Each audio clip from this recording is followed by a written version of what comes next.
Meskipun media ramai memberitakan bahwa Amerika Serikat dan Iran semakin dekat untuk mencapai kesepakatan damai, justru semakin banyak tanda-tanda bahwa Trump sedang bersiap untuk melanjutkan perang melawan Iran.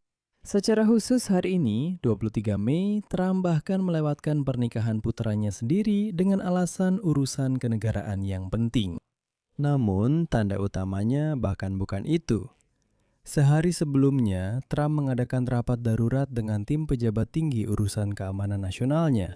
Dan rapat tersebut secara khusus membahas perang dengan Iran. Dan kini, kantor berita Axios melaporkan bahwa di Gedung Putih memang sedang mempersiapkan serangan besar-besaran terhadap Iran. Selain itu, saat ini sedang terjadi peristiwa yang sama di Washington seperti yang terjadi sebelum dimulainya perang Amerika Serikat melawan Iran pada 28 Februari. Pada akhirnya, bahkan Donald Trump sendiri hari ini secara tidak sengaja mengatakan bahwa pada hari Minggu akan terjadi sesuatu yang sangat penting dan menentukan. Nama saya Alexei Pichi dan mari kita bahas topik ini bersama-sama. Tapi sebelum kita mulai, saya minta Anda, silahkan berlangganan saluran YouTube ini, sukai video ini, dan tulis komentar apa saja di bawah video ini. Saya akan sangat berterima kasih kepada Anda karena itu sangat membantu mempromosikan konten di YouTube. Selain itu, silakan berlangganan saluran Telegram saya, PC News. Tautannya ada di deskripsi video ini. Jadi, sehari sebelumnya, Presiden Amerika Donald Trump kembali mengadakan rapat dengan tim pejabat tinggi keamanan nasionalnya yang secara khusus membahas perang dengan Iran. Menurut sumber, Trump benar-benar mempertimbangkan kemungkinan melakukan serangan baru terhadap Iran, kecuali jika terjadi terobosan dalam negosiasi pada saat-saat terakhir. Pertemuan Trump dengan timnya berlangsung tepat pada saat Kepala Angkatan Darat Pakistan, Marsikal Lapangan Asim Munir, berangkat ke Teheran, yang tampaknya merupakan upaya terakhir untuk membangun dialog dan mencegah dimulainya kembali perang.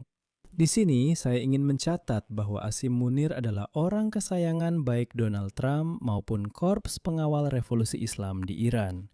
Memang, dia adalah mediator yang benar-benar bisa berkomunikasi sama baiknya dengan kedua belah pihak. Dan pada hari Jumat, delegasi dari Qatar juga tiba di Teheran untuk mendukung upaya mediasi tersebut. Pada hari Sabtu, Munir sudah bertemu dengan Jenderal Ahmad Wahidi.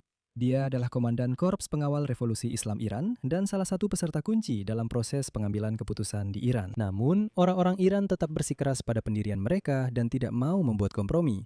Dan kita akan kembali lagi ke Asim Munir. Namun, disinilah letak teka-teki utamanya. Beberapa jam setelah pertemuan hari Jumat antara Trump dan timnya, Gedung Putih tiba-tiba mengumumkan perubahan jadwal Donald Trump untuk akhir pekan. Misalnya, Trump menyatakan bahwa dia tidak akan hadir di pernikahan putranya, Don Junior. Akhir pekan ini dan selanjutnya, saya akan mengutip pernyataan Trump. Meskipun saya sangat ingin berada di samping putra saya, Don Junior, dan anggota baru keluarga Trump, calon istrinya Bettina, keadaan yang berkaitan dengan urusan pemerintahan dan kecintaan saya pada Amerika Serikat tidak memungkinkan saya untuk melakukannya. Saya merasa penting untuk tetap berada di Washington, di Gedung Putih, selama periode waktu yang penting ini. Dalam konteks inilah, sumber-sumber melaporkan bahwa dalam beberapa hari terakhir, Trump semakin kecewa dengan negosiasi dengan Iran. Pada hari Selasa, dia mengatakan kepada Perdana Menteri Israel, Benjamin Netanyahu, bahwa dia ingin memberi diplomasi satu kesempatan lagi. Namun, pada Kamis malam, sebaliknya, dia cenderung untuk memberikan perintah agar serangan tetap dilakukan. Di Gedung Putih ada isyarat bahwa Trump memahami bahwa negosiasi telah menemui jalan buntu, sehingga dia membuka kemungkinan untuk melakukan operasi militer besar yang menentukan. Setelah itu, dia bisa mengumumkan kemenangan dan mengakhiri perang. Ya, oke, memang tidak semua tercapai, tapi setidaknya diakhiri dengan catatan yang baik. Dalam hal ini, pada hari Sabtu, Presiden Trump bertemu dengan para negosiatornya, Steve Witkoff dan Jared Kushner, untuk membahas tawaran terakhir dari Iran. Dan dia menyatakan bahwa kemungkinan besar pada hari Minggu, dia akan mengambil keputusan untuk memulai kembali perang. Secara keseluruhan, Trump menyatakan bahwa peluang untuk mencapai kesepakatan yang menguntungkan atau kutipannya menghancurkan mereka sepenuhnya hari ini adalah 50-50. Pada saat yang sama, Kementerian Luar Negeri Iran menyatakan pada hari Jumat bahwa negosiasi masih berlangsung, tetapi masih sangat-sangat jauh dari tercapainya kesepakatan. Di Teheran menyatakan bahwa saat ini perhatian utama difokuskan pada penyelesaian perang dan tidak ada isu lain yang akan dibahas sampai hal itu tercapai. Artinya, orang Iran mengatakan bahwa perang harus diakhiri terlebih dahulu, baru kemudian kita akan memulai negosiasi.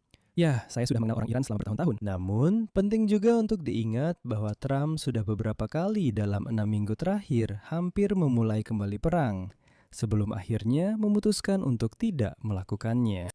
Dan karena itu, kita bisa berasumsi bahwa kesiapan untuk berperang juga merupakan upaya untuk memberikan tekanan kepada Iran.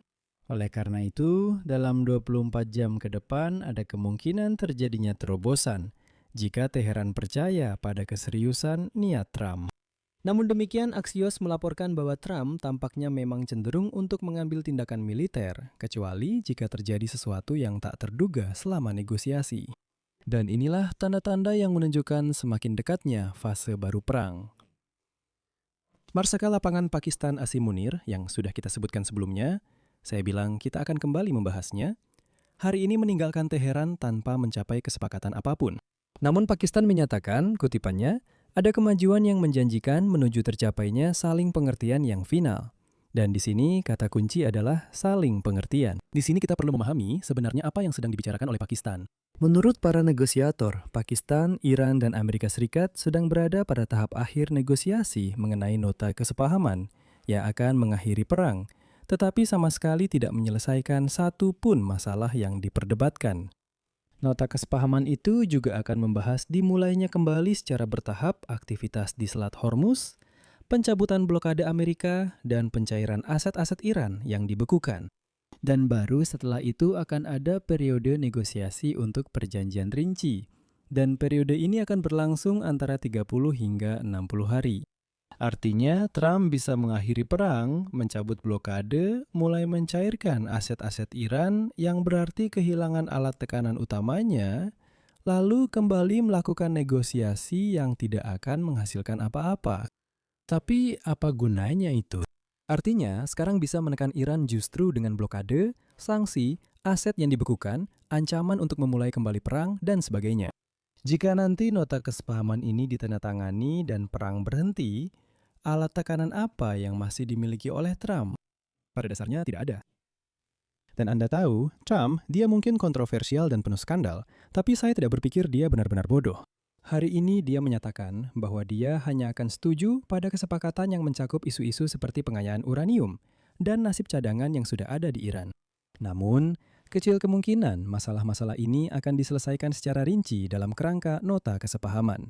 Iran dengan jelas menyatakan bahwa saat ini tugas kita adalah mengakhiri perang, dan isu-isu tersebut bahkan tidak dimasukkan ke dalam nota kesepahaman ini. Pada akhirnya, Trump menyatakan, kutip, "Saya pikir salah satu dari dua hal akan terjadi. Entah saya akan menyerang mereka lebih keras dari sebelumnya, atau kita akan menandatangani kesepakatan yang menguntungkan." Di sini saya akan berhenti sejenak. Tulis pendapat dan kesimpulan Anda di kolom komentar di bawah episode ini. Jangan lupa untuk berlangganan saluran, tekan lonceng, dan beri like. Jika Anda ingin mendukung kerja saluran YouTube ini, saya akan sangat berterima kasih. Anda bisa melakukannya dengan donasi melalui tautan dan informasi yang ada di deskripsi video ini.